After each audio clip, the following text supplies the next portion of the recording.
Olá, irmãos. Saúdo cada um de vocês com a graça e a paz do nosso Senhor Jesus Cristo também. Meu nome é Miriam Anita e hoje eu vou fazer o último devocional deste ano, que se chama Novos Planos para um Novo Ano. Ele foi escrito para o Manancial, que também é um devocional diário, produzido pela União Feminina Missionária Batista do Brasil, que oferece meditações baseadas na Bíblia, que é a palavra de Deus. Como não fui eu que escrevi o texto, foi o pastor Farley, o que eu vou fazer? Vou ler o texto dele, vou ler o texto bíblico e contar para os irmãos aquilo que eu entendi. Lembrando que hoje também vai ser a última vez que nós falamos aqui no Aquilo que Entendi, a nossa chave, né, para este ano, que é Isaías 40:31.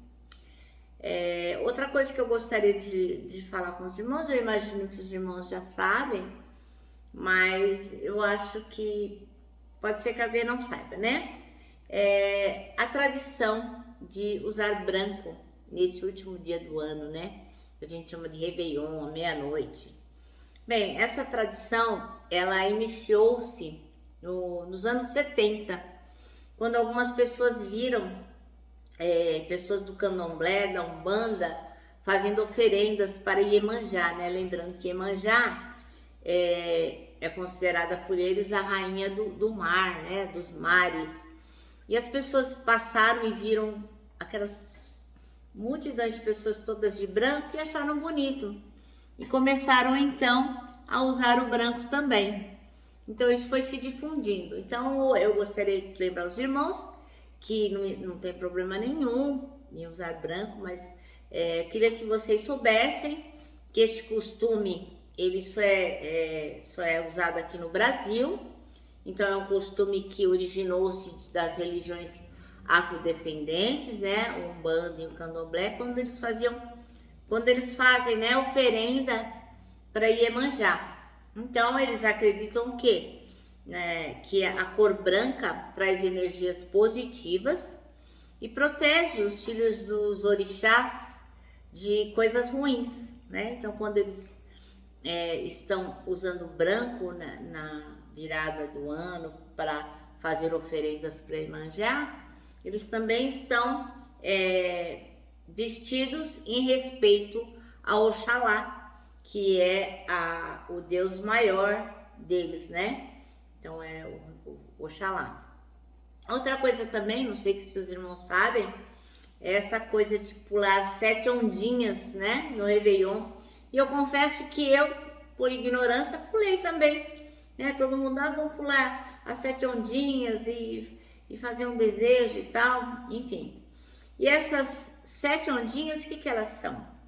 Elas são uma solicitação a Exu, filho de Iemanjá. Então, quando a gente pula 7 ondinhas, o que a gente está fazendo é evocando os poderes de Iemanjá. Para quê? Para abrir os caminhos para o próximo ano.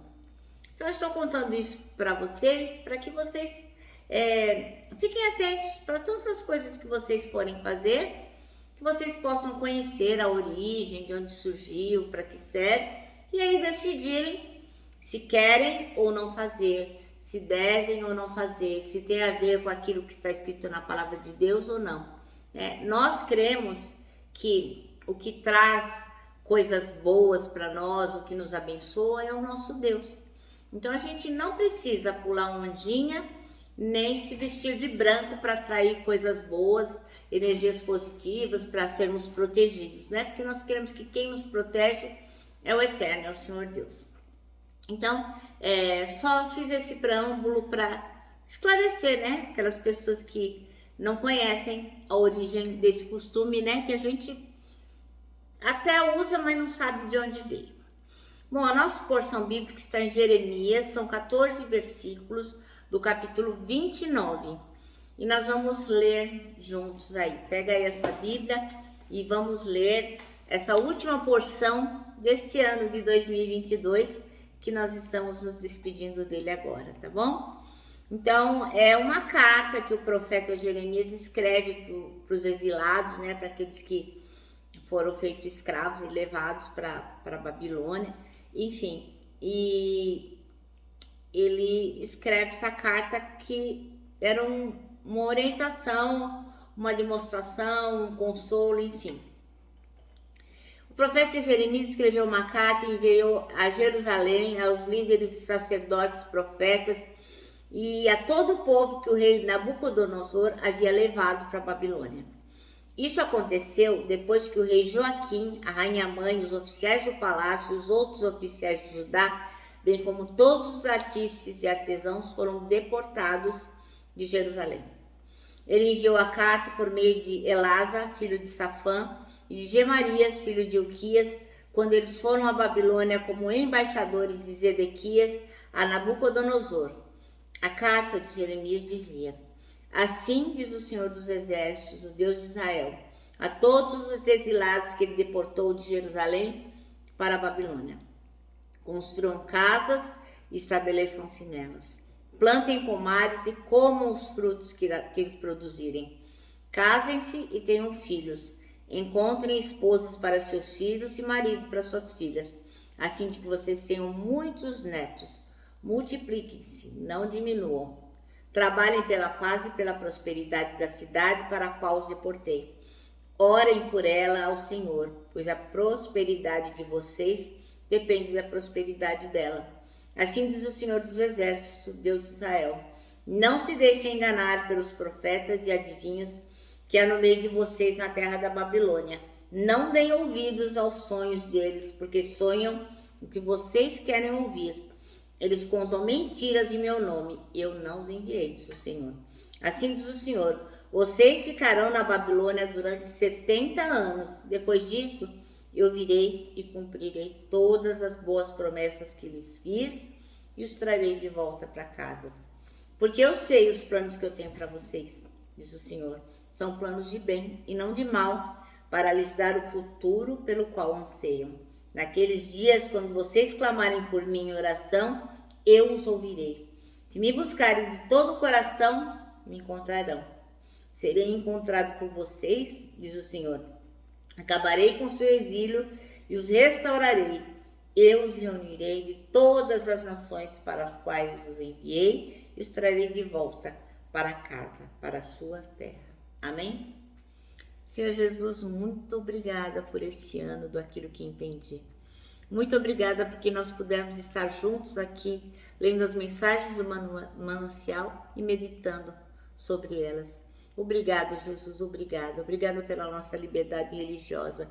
E, ó Pai, agora que Tu possas nos fazer entender a última mensagem deste ano através do manancial, que nós possamos entender e aplicar. Perdoa os nossos pecados, Senhor. Que nós possamos levar para 2023 só aquilo que Te agrada. Em Teu nome, Jesus Cristo, que oramos. Amém. Bom, irmãos, então vamos lá. Novos planos para um novo ano. Olha que legal, né? Então, o pastor Farley escolheu o versículo 11 para ser o versículo-chave, que diz: porque sou eu que conheço os planos que eu tenho para vocês, diz o Senhor. Planos de fazê-los prosperar e não lhes causar dano. Planos de dar-lhes esperança e um futuro. Ora, o livro de Jeremias, do profeta Jeremias, é um livro, né? Especificamente, essa carta, né? Ele escreveu para os líderes que estavam lá, exilados. Então, era sacerdote, era profeta, artífices, artesão. Era todo o povo que Nabucodonosor tinha levado embora, né? Ele tirou de Jerusalém e levou para a Babilônia. E o Senhor permitiu que isso acontecesse por causa da desobediência deles. Eu fico imaginando, né? O Senhor prometeu que eles ficariam 70 anos lá. Então tinha gente, eu por exemplo, se fosse deportada, não ia ver nunca a terra de volta, né? Então nós temos que ter sempre em mente, né, que os nossos pecados, eles trazem consequências. Temos que ficar atentos para aquilo que a gente faz, porque o Senhor nos perdoa, mas aquilo que a gente semeia, não tem como, a gente vai colher. Nesse capítulo que a gente leu, tem um convite, para quê? Para o povo olhar para Deus, olhar e ver o que estava fazendo, o que tinha feito, e olhar como Deus estava agindo. Porque quando a gente serve a Deus, o Senhor sempre vai nos surpreender. Mesmo que Ele não conta pra gente como vai fazer as coisas, mesmo que Ele não fique nos mostrando o processo, o próprio tempo de espera já faz parte de como Deus trabalha, né? Esse processo é como se fala lá no caso de José, né? Ele teve um processo. Se ele soubesse que ele ia passar por tudo aquilo até chegar a ser governador, talvez ele nem topasse, né? E a mesma coisa a gente. Deus vai trabalhando e a gente não percebe como é que ele trabalha, mas Deus nunca esquece da gente. E aí o que Jeremias fala? Olha, pessoal, vamos tomar uma atitude. Eles teriam que andar na contramão do mundo, como está no versículo 5 e 6, ó. Construam casas, estabeleçam-se nelas, plante pomares, comam frutos que produzirem, casem, tenham filhos, encontrem esposas para ter filhos, maridos para suas filhas, a fim de que vocês tenham muitos netos, multipliquem-se, não diminuam. Então, o que está acontecendo, né? Que o pessoal podia falar, eu não vou fazer nada de bom nessa cidade, eu não fui chamado para cá, eu vim aqui na marra, não vou fazer nada. Então, o Senhor está dizendo que, olha, a gente tem que ter flexibilidade para aceitar a realidade que nos está sendo imposta, entendendo que Deus está cuidando de nós. Então Jeremias estava falando, ó, façam o seu melhor porque Deus está cuidando do futuro. Vocês são o povo de Deus, Ele não vai lhes abandonar. Era preciso também construir um novo relacionamento com Deus. Fruto do quê? De um arrependimento, de uma busca realmente sincera, como está no versículo 13, que diz assim: se me buscarem de todo o coração, me encontrarão. Serei encontrado de vocês. Acabarei com seu exílio e os restaurarei. Eu os reunirei de todas as nações para as quais eu enviei e os trarei de volta para casa, para a sua terra. Então, o que acontece? A paz de Deus seria dada para eles, mas primeiro eles precisariam buscar a Deus. Aquelas pessoas tinham que se arrepender, né? Como está no versículo 7. Trabalhem pela paz e pela prosperidade da cidade para o qual os deportei. Orem por ela ao Senhor, pois a prosperidade de vocês depende da prosperidade dela. Então, o Senhor não gosta que a gente faça as coisas mal feitas, mesmo que a gente esteja num lugar que a gente não quer estar. Às vezes, irmãos, a gente passa por situações e fala, não vou fazer nada, não vou fazer as coisas direito, porque eu não queria estar aqui. Mas não é assim que funciona. Deus nos abençoa onde estivermos. Então, isso também é verdade para nós. Não é só para o povo lá que Jeremias escreveu, para nós também. Então, lembre, irmãos, amanhã começa 2023. E os planos de Deus para nós continuam sendo planos de esperança. Ele não quer o mal da gente, não quer nos sacanear, nada disso.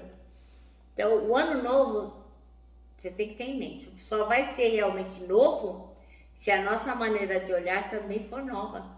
Se nós olharmos para o Senhor de uma forma que faça com que a gente se arrependa, que a gente possa pedir perdão e que a gente possa olhar para o Senhor assim, com a mesma perspectiva dele.